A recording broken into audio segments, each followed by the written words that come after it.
Friday, the 28th of August, 2020, just before 8 p.m. In Stechford, Birmingham, a young father parked his car outside his home.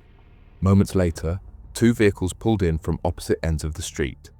Within 30 seconds, 10 shots were fired. And by the time the echoes faded, 26-year-old Murtaza Nazir lay dead. 3 years later, on Thursday, the 12th of January, 2023, just after midday, another attack would shake the West Midlands, this time in Smethwick, where gunmen armed with shotguns and axes stormed a small computer shop in broad daylight. Both investigations would test detectives to their limits, each case built on evidence the attackers thought they'd buried and mistakes they never realized they'd made. This is the story of the murder of Murtaza Nazir and the Smethwick computer shop shooting, and how both cases would expose the calculated violence hidden within Birmingham's suburbs. Welcome to UK Crime Documentaries. Let's get straight into the case.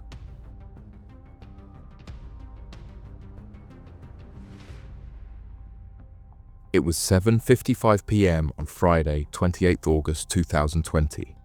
In Stechford, the evening was just settling. Most families were inside after the week's end. Murtaza Nazir, a 26-year-old father, had just parked his black Mitsubishi Shogun on Bagshaw Road, only a short walk from his home. Moments later, two vehicles appeared, a white Dacia Duster and a grey Seat Leon, both fitted with cloned registration plates. One stopped ahead of his car, the other behind, boxing him in. From the back seats of both cars, two men stepped out. Each carried a handgun. Witnesses later described the movement as coordinated, a strike that unfolded in seconds. The gunmen approached from different angles and opened fire, releasing 10 rounds in total. 3 of the bullets hit Nazir in the back. Another pierced his chest, striking his heart. He collapsed almost immediately beside his vehicle. Neighbors, hearing the gunfire, then came the sound of engines, tires, and within seconds it was all covered by the chilling silence, leaving behind only spent shell casings and the echo of the shots. Paramedics and armed police arrived within minutes, but despite their efforts, Murtaza Nazir was pronounced dead at the scene. The shooting had lasted less than 30 seconds, a deliberate, close-range execution carried out on an ordinary residential street. For Stechford, it was a crime that shattered the calm of a community. For detectives, it marked the beginning of one of the most complex homicide investigations the West Midlands had seen in years.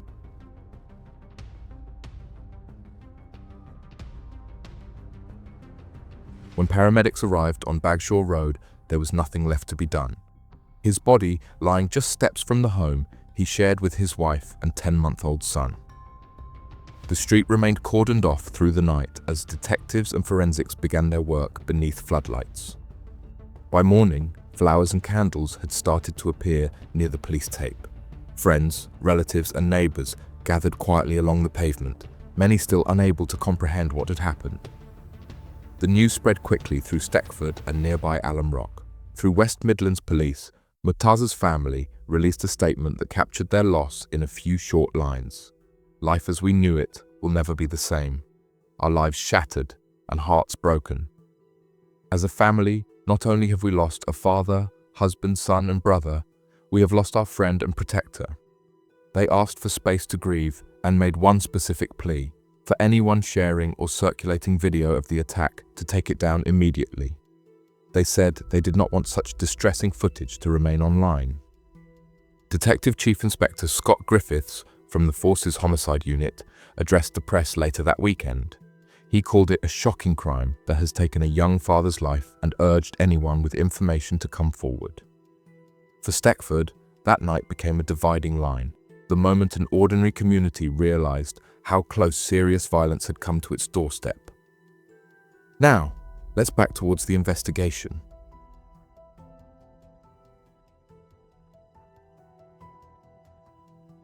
From the moment the cordon went up on Bagshaw Road, detectives knew the investigation would depend on technology and persistence. The murder had unfolded in less than a minute. No warning, no eyewitness who saw the faces of the gunmen. The only way to piece together what happened was to follow the evidence left behind on camera.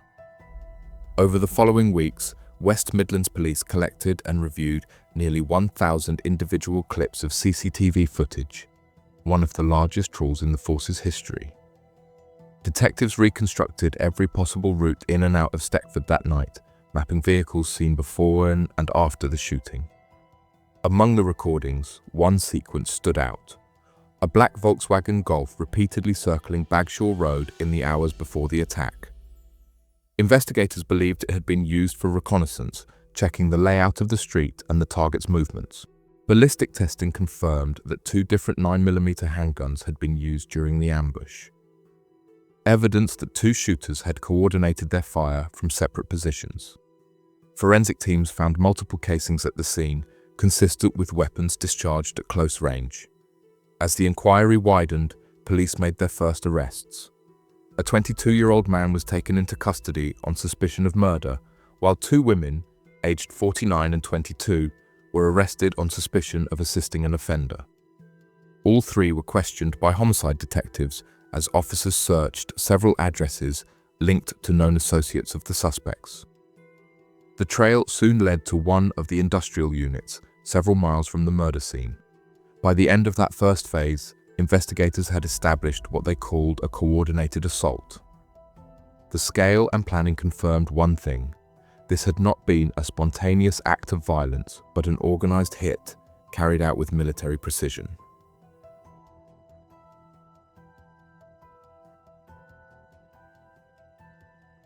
The break in the investigation came not from witness statements, but from painstaking forensic work inside a nondescript industrial estate in Small Heath, Birmingham. Detectives had already suspected that the vehicles used in the attack had been taken there to be destroyed. What they didn't yet know was who had been there that night. As officers combed through hundreds of hours of security footage from the estate, they made a crucial discovery.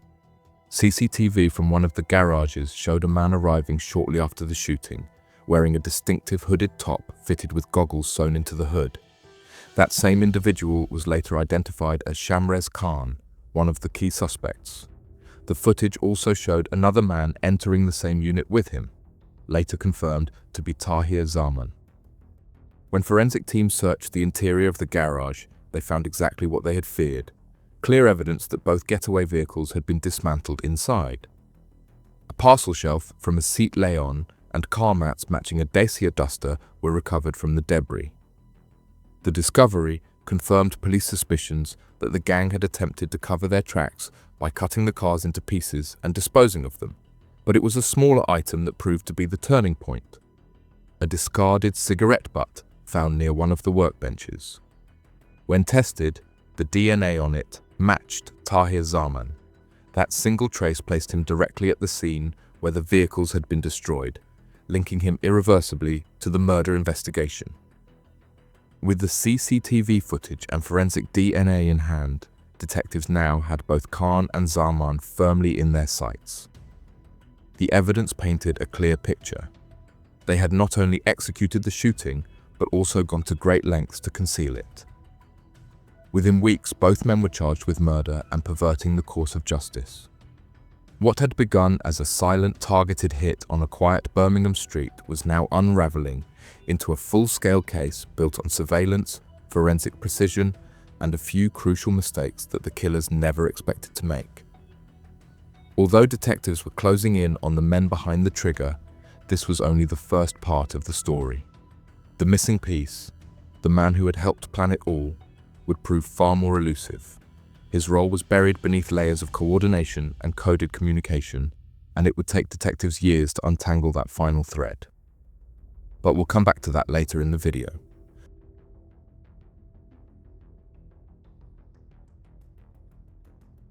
By early 2021, the 6-week trial at Birmingham Crown Court drew significant public attention, not only for the brutality of the killing, but for the precision with which it had been planned.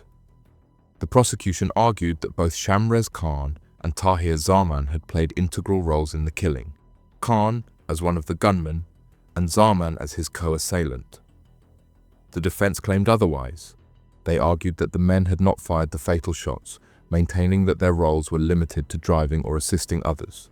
Lawyers for Khan portrayed him as a subordinate participant, saying he had been recruited as a driver. not a gunman. For Zaman, counsel emphasized that there was insufficient evidence to prove whether he had been the shooter or merely present.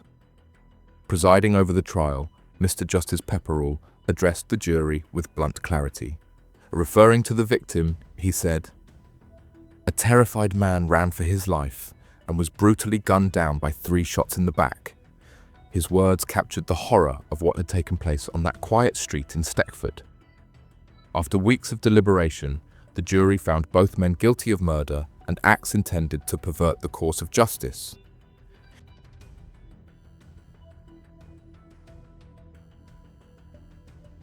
Even after the convictions of Shamrez Khan and Tahir Zaman, detectives inside the West Midlands Police Homicide Unit were not ready to close the case. From the beginning, investigators had been convinced that more people were involved, that the murder of Murtaza Nazir had been the work of a coordinated team, not just 2 men. Following the 2021 trial, intelligence gathered from phone records and forensic data began to point toward a 3rd suspect who had slipped through the initial investigation. Analysts revisited hundreds of digital files, call logs, cell site maps, and automatic number plate recognition data, looking for patterns of contact that hadn't been fully explored during the first prosecution. Their attention soon turned to Akeem Lawrence, then 30, a known associate within the same network of men connected to Khan and Zaman. Telecom data showed that his phone had been active in the Stekford area during the hours leading up to the shooting. More crucially, investigators discovered that his device later travelled to the Small Heath industrial units, arriving shortly before the Dacia Duster and Seat Leon were dismantled. Forensic officers also traced communication links between Lawrence and both convicted men, including encrypted messages exchanged before and after the murder. By early 2023, after months of renewed digital analysis, detectives believed they finally had enough evidence to act. Akeem Lawrence was arrested and charged with murder and conspiracy to possess a firearm, accused of helping to plan the ambush and coordinate the destruction of the vehicles afterward. His arrest marked the final phase of a complex investigation that had stretched across multiple years and relied on one of the most extensive digital evidence reviews in the force's history.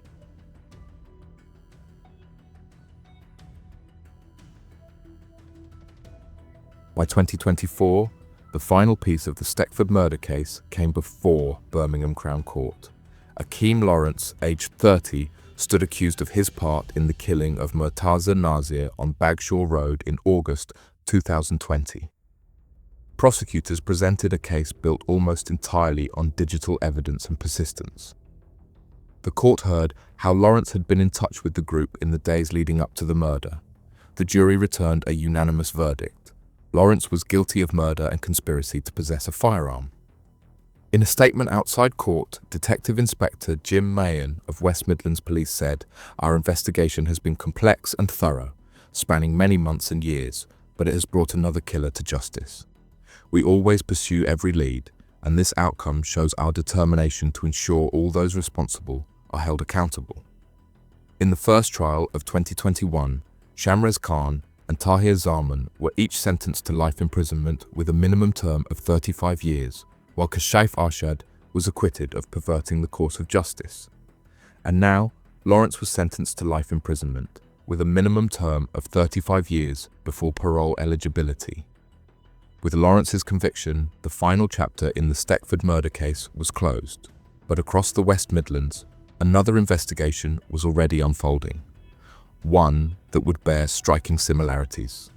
The same calculated planning, the same reckless firepower, and the same determination from detectives to bring those responsible to justice.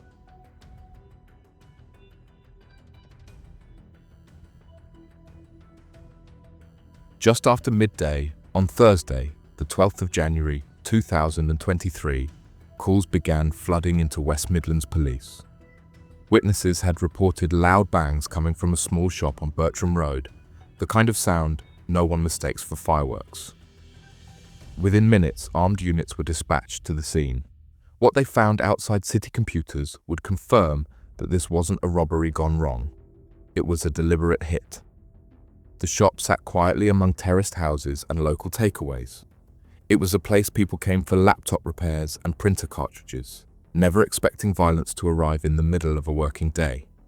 CCTV from nearby businesses would later show a Ford Fiesta as a gateway car in this incident, but we will talk about it in a few minutes. 4 masked men stepped out. 2 carried axes, whereas the other 2 held short-barreled shotguns. Their movements were swift and almost rehearsed. CCTV shows 2 men with shotguns firing through a closed door inside the shop before they kick the door open and rush further into a back office area. 2 victims, both men in their 40s, are then struck. One in the arm, the other with a neck injury. The whole assault lasted under 2 minutes and no verbal demand was made, just an eruption of violence, and the attackers fled immediately. When officers arrived, the scene was chaotic. Shattered glass covered the pavement, shop fittings lay overturned, and the metallic smell of gunfire hung in the air. Outside, detectives marked every casing, spent cartridges, fragments of the weapon's discharge, and traces of entry from the axe strikes. By early afternoon, Bertram Road had been cordoned off. Forensics moved in with evidence tents, and armed patrols were deployed through Smethwick and nearby Oldbury. Local residents were told to stay indoors as police began door-to-door inquiries. At that point, no one knew who the targets were, and whoever ordered it had done so with a message in mind.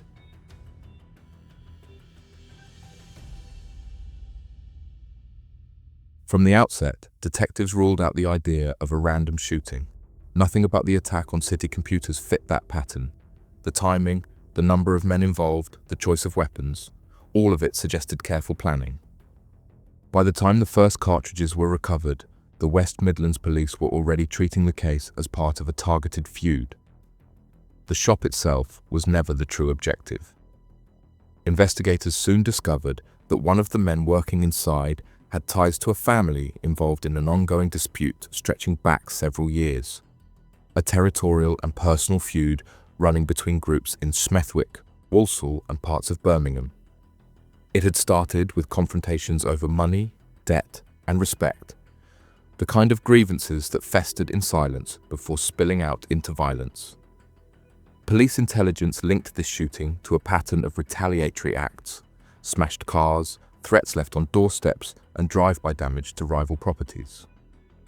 In the months before the Bertram Road incident, officers had recorded multiple warnings about escalating tensions between 2 known groups. The use of axes and shotguns reinforced that theory. It wasn't intended for quiet intimidation, it was meant to shock, to assert dominance in a way that word of mouth alone could not. Detectives also noted the attackers' precision. Their approach lasted barely 2 minutes, suggesting surveillance and reconnaissance beforehand. In response, the Regional Organised Crime Unit, ROCU, took control of the investigation. The unit specialised in dismantling organised groups behind firearms supply and territorial control. Intelligence officers began mapping known associates of the Hussein brothers, tracing connections to prior attacks and convictions. What emerged was a clearer picture of a criminal feud operating across multiple boroughs. At the center of this attack was Azim Hussein, aged 26, was known to police as a volatile presence within a feud network operating between Walsall and Smethwick, which we discussed already. He had grown up locally, and his name had surfaced in previous reports of violent disorder, though not at the level of armed assault seen here. His younger brother, Jamal Hussein, aged 22, played a different but equally crucial role. Identified as the getaway driver, he remained in the Ford Fiesta with the engine running throughout the incident. In court, prosecutors described his actions as controlled and deliberate, ensuring that the team could escape within seconds of the final shot being fired. Both brothers were part of a wider collective of men already linked to violent incidents across the West Midlands.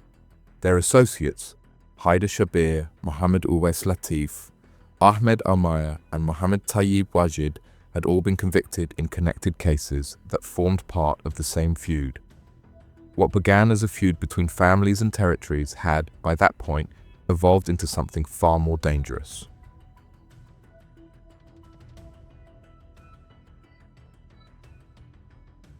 Once the scene at Bertram Road was secure, the investigation shifted from containment to reconstruction.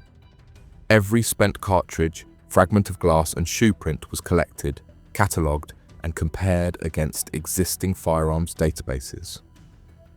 Ballistic testing confirmed that the cartridges had been fired from a shortened double-barreled shotgun, a weapon type often used in gang or feud-related crime because it could be easily concealed and quickly discarded. CCTV recovery became the cornerstone of the case. Detectives began mapping every camera within a mile radius of city computers, then expanded the search across junctions and motorways. Within days, they had established the entire route of the Ford Fiesta, tracing it from Walsall into Smethwick and back again. One sequence stood out. The same vehicle was caught on camera the day before the attack, circling Bertram Road slowly before turning off. Police said later that this was no spontaneous act, but a planned strike. Traffic camera footage and local business surveillance helped narrow the timeline to under 3 minutes. The Fiesta arrived at 12:14 p.m., stopped briefly, and was gone by 12:16. That precision, investigators believed, showed the group had rehearsed their approach.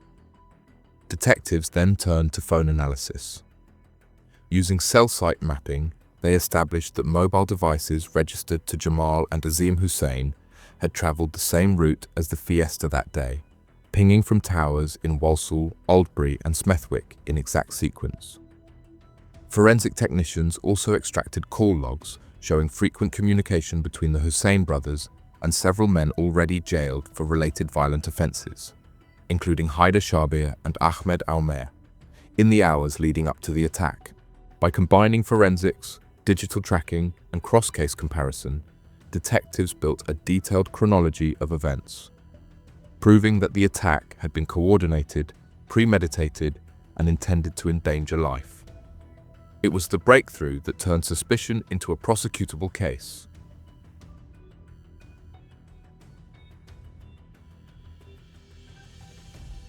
As the forensic work strengthened the case, detectives prepared to make arrests.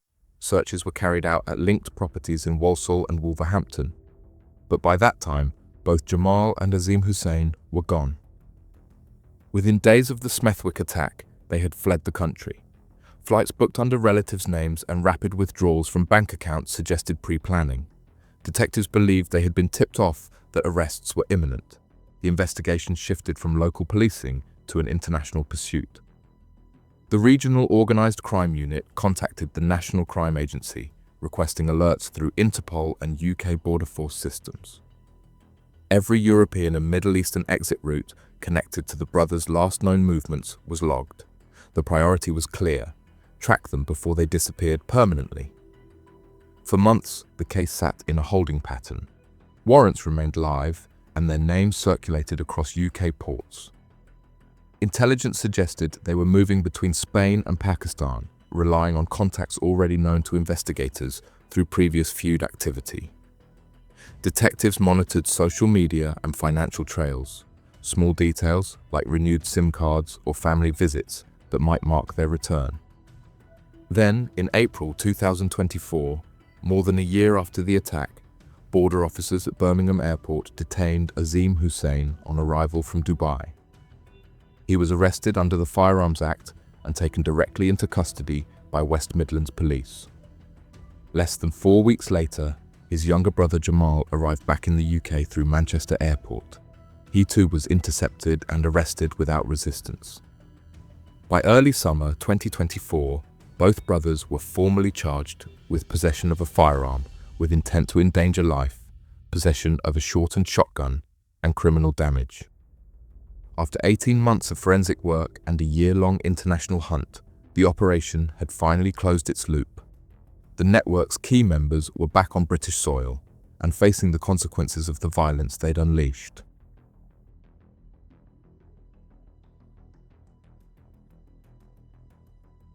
By the summer of 2024, more than a year after their arrests, Jamal and Azim Hussein finally stood trial at Worcester Crown Court. The courtroom was filled with police officers, investigators, and members of the Smethwick community who had followed the case since that winter afternoon in 2023. The prosecution's evidence left little room for doubt, a meticulously built chain of evidence that reconstructed the brothers' every movement before, during, and after the attack. Both brothers were convicted on all counts: possession of a firearm with intent to endanger life, possession of a shortened shotgun, and criminal damage. Detective Inspector Francis Knock from the Regional Organised Crime Unit said this was a planned and dangerous attack that could easily have ended lives. The use of firearms in our communities will never be tolerated, and now every man involved is behind bars. Jamal Hussein, 22, was jailed for 9 years and 2 months for his part. His older brother, Azim, 26, received 8 years for the same offences, plus criminal damage. 4 others linked to the same feud were already behind bars from earlier stages of the investigation, serving sentences as Haider Shabir was imprisoned for 14 years for his role. Ahmed Almer received 12 years and 6 months for attempted murder and firearms offences. Mohammed Uwais Latif was sentenced to 9 years and 10 months, and Mohammed Tayyib Wajid was given 21 months for assisting offenders. What do you think about the cases and the sentences? Let us know your thoughts in the comments below. We'd love to hear your take. And if you found this breakdown informative, make sure to like the video, subscribe to the channel, and turn on notifications so you don't miss the next episode of UK Crime Documentaries.